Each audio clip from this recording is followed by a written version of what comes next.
So let's talk about the Access Virus Synth. Is it still relevant in 2024? That's a question to which there is no simple answer. Let me explain. For number one, the Access Virus is a synth that does more than most synths by a long shot. And if you've never used one, if you haven't watched any of my other videos or the other videos on YouTube, let me explain that to you. For number one, the TI series, the TI and the TI Mark II, they can do up to 90 voices at once. 90 notes of polyphony. Now, why does that matter? Most of us don't have 90 fingers. You can use it as a MIDI sound module. You can use 16 MIDI channels at the same time. One MIDI channel set to bass, one to a pad, one to a lead, one to some effects, and you can play them all at the same time. Or you can have your DAW playing them or your sequencer, and they can be coming out of different outputs. Mono, stereo. Well, that's really useful. Maybe you're doing a live gig and you don't want to have all those parts pre-recorded because you want to be able to change the arrangement live. You could be using a sequence or a DAW like Ableton or Logic or something, and actually having those parts coming straight out of your Virus and going to front of house. So they got these beautiful, clean, high-quality sounds. The other thing is if you're using it as a sound module and triggering all these sounds at the same time, it frees up signal processing power on your computer because your computer is not trying to run all of these plugins. So think about that. Up to 90 notes at once on up to 16 different MIDI channels. Now, every sound can also have its own built-in effects like long reverbs and sync delays that are in time with your clock. You can have it so you're playing a sound on your Virus, and then you go to the next sound you want to play. The first one is still sustaining because it's like having multiple synths in one box.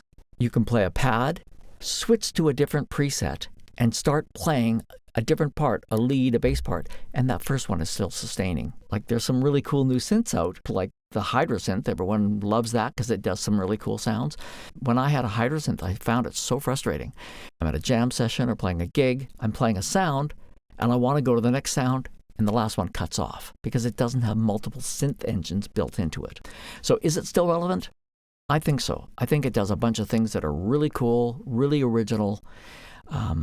There are something like 120 different modulation destinations, so it's very powerful for programming. 99 wavetables. It does a bunch of really cool things that nobody else is doing. The downside is that they're not really doing software support. So they have this virus control software made by Access Virus, and it's for patch library and stuff, and it's for also doing on-screen programming. Really helpful, really quick, very powerful. They're not supporting it with any of the new Macs. If you're running any of the newer Mac operating system, you can't use it. On a PC, I think it still works. Luckily, there's a company, Aura Plugins, that has their own version of a software editor and librarian for the Virus. The company used to be called Mystery Islands Music. Now, it's a great plugin, very powerful, not very expensive. But a lot of people have a hard time getting it configured the first time and getting it to work properly. I've had mixed results. I've had times where I was having problems with it, and I send off an email to Aura Plugins or Mystery Islands Music, and the main designer programmer, I think his name's Yanni, gets back to me within a couple of hours with a solution or an idea or something, and he was really great. I've also had times where I was struggling, having something happen, trying to make something happen, and I send an email and get no response.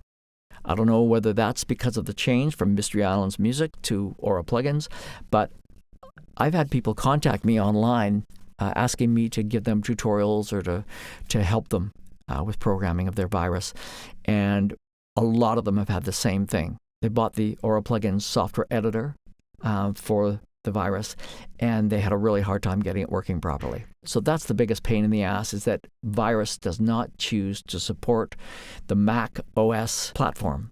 And honestly, I don't even know if they're making Virus synths anymore. Maybe they're just selling off the stock they have. There's a lot of great new synths coming out. There's a lot of great soft synths out there. Whether you want to spend that kind of money for something like a Virus, I'd say there's a couple of really key things. For number one, if you're going to be using all those voices or all those outputs at once, if that's really important, depending on what kind of thing you're using your synth for. The other thing is they're built like tanks. They are really robust. The quality of the converters, like if you buy a TI desktop, it's like having 6 sound cards built in, really high studio quality sound cards, built-in audio interface. So that's really great. And, I've played some gear out there that has cool sounds, cool features and effects, but man, the build quality is not there. And if I were still playing pro and being out on the big stage, I don't know if I'd feel confident enough about them, about whether they're bulletproof enough to take out where you're playing in front of 2,000 people or 20,000 people. Man, you got to rely on your gear. It's got to be there for you every time. And some of the new gear out there is just not made to those same specs.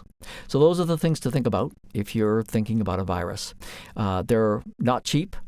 There is a reason that they're not cheap, but not everyone's going to care about those reasons. I get a lot of people contacting me through my YouTube channel, asking me questions about the Virus Synth, asking me for tutorials or to hire me to help them get things sorted out, to help them with their programming. I get a lot of people that are interested in the Virus Synth, but they don't really know that much about it. There are quite a few different models, and some of the earlier models, they sound quite different than the newer ones.